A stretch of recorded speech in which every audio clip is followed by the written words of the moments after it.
Lola, can you sit? Do you want to come here? Okay. Nope, not right there though. Hola, and welcome back to my channel. My name is Jenny Park. In this video, I actually wanted to share a little bit about what life looks like now since becoming debt-free and some of the steps that we've taken after we've paid off all of our debt.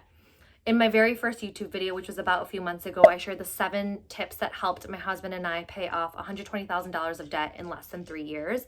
The number one question and comment I saw when people texted me or my DMs or whatever was, what does life look like now? And what were some of the steps that we took once we became debt-free? So here are the 5 things that we have done and have continued to do since paying off our debt.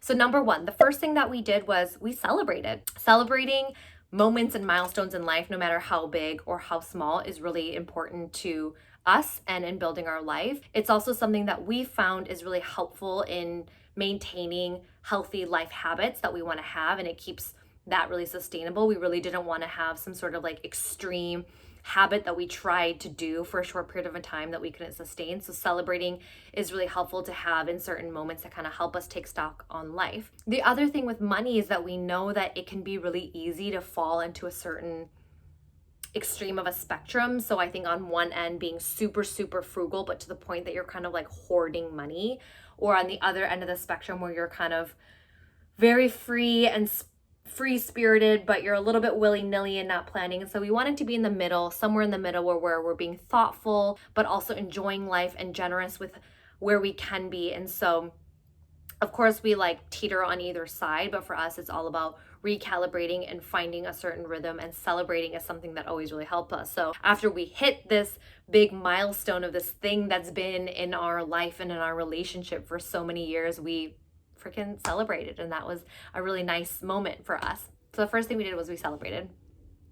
The second thing that we did was we hired a financial planner. We did a little bit of research of what was right for us, and Facet Wealth seemed to be the right option. You take a survey, you meet with someone, and they assess based on your situation and I guess like your size of portfolio of like who is the best financial planner for you. And so we got matched with someone and now have a dedicated financial planner. One of the main reasons why we really wanted to work with someone in this way was, one, we want to continue to be lifelong learners on personal finance and have someone who's always educating us and someone we can always ask questions to. There's so much honestly on the internet, of course, and so but it's just been great for us to kind of like bring those up of like, hey, here are things that we learned on Reddit, here are things that we're hearing other people doing. Does that make sense for our personal situation? I've heard of these words. What does that mean? I want to sell this. How do I sell it? So having someone we could bring all of our assumptions, all of our questions to, and not only give us education, but also in the context of our personal situation has been really helpful.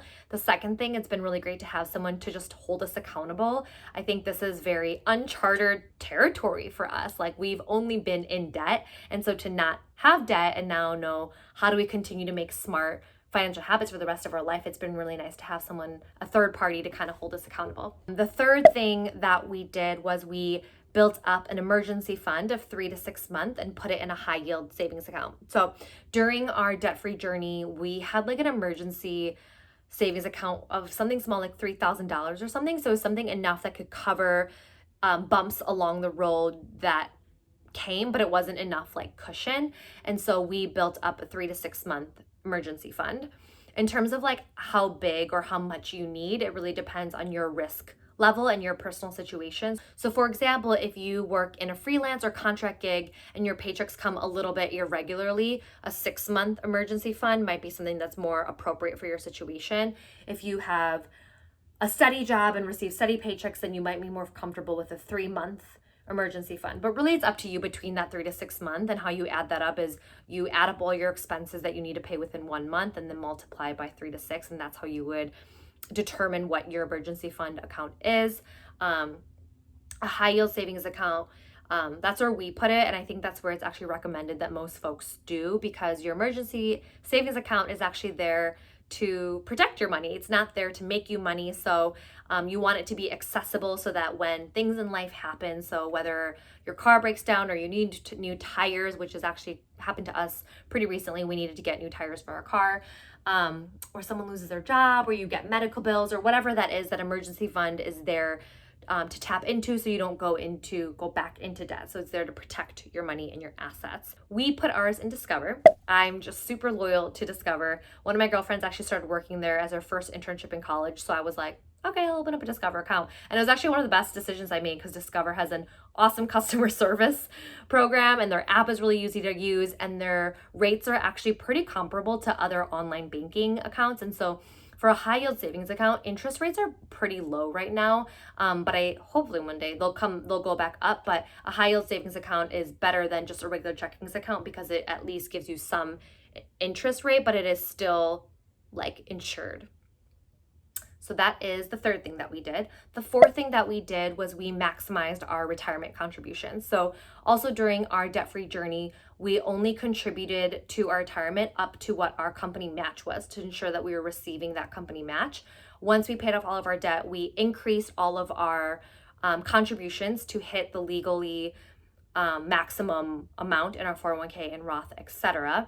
If you are not familiar with retirement accounts, I actually made a whole video about this recently, so I'm not going to go too deep into it today, but if you're interested, I highly recommend watching that video. I'll link it up at the top, but I kind of go all into what is a retirement account, why it's so important to have one, and why it's important to actually start as early as your 20s, what the different type of accounts there are, and how much you should be contributing, and even why as women it's super, super important to start. So I highly recommend that. It's kind of a long video, but hopefully by the end of it, you feel pretty well informed to make a decision and hopefully motivated to be contributing to retirement if you aren't already. So that's the fourth thing that we did, was we maximized our retirement. The fifth thing that we have started to do and will continue to do is save up for a down payment for a house. So being a homeowner is something that is super important to us and what we really hope to be one day. And so we have started to save for a 20 to 23% down payment on a house. We recently decided that we are going to stay in California. During the pandemic, we thought about maybe possibly moving back to the Midwest closer to our family. We ultimately decided that our heart is just in California, and so we really love it here. Unfortunately, what that means is that it's going to take us a little bit longer to buy a home because California cost of living is quite expensive. And so it's going to take us a little bit longer to save for a down payment for a house. And so that's what we've started to do. We'll continue to be doing. We opened up a money market account, and that's where we're saving. That was actually something that was also a little bit overwhelming to us, of like, where do we start saving for a house? And so that's something we talked to our financial planner about. We decided on the right money market account that was comfortable for us and our situation and our timeline. And so that's what we're doing, and we'll be doing for the foreseeable future. Maybe I'll do another video in a year, another like check-in of like what we've been doing 2 years now that we're debt-free or whatever it is. But that's kind of what life looks like now and what we're doing. It's not super sexy stuff, but it's just following step by step and making smart financial decisions. I know a lot of you have mentioned or commented about your debt-free journey and how you've paid off a credit card or how you've paid off a car payment or how you're on your way of paying off student loans or whatever it is. It's really exciting to hear so many of your guys' journey, and honestly it feels really like humbling because I think trying to pay off debt can be a really isolating and lonely process. And so I know it's a lot to share that. So I feel grateful that you are even sharing that with me, and hopefully that feels alleviating to even like get that off your chest or whatever that is. So thank you. And it's awesome to be in this YouTube community together of building financial literacy. So thank you so much for watching. Appreciate you, and give this video a thumbs up if you haven't, and I will see y'all next time.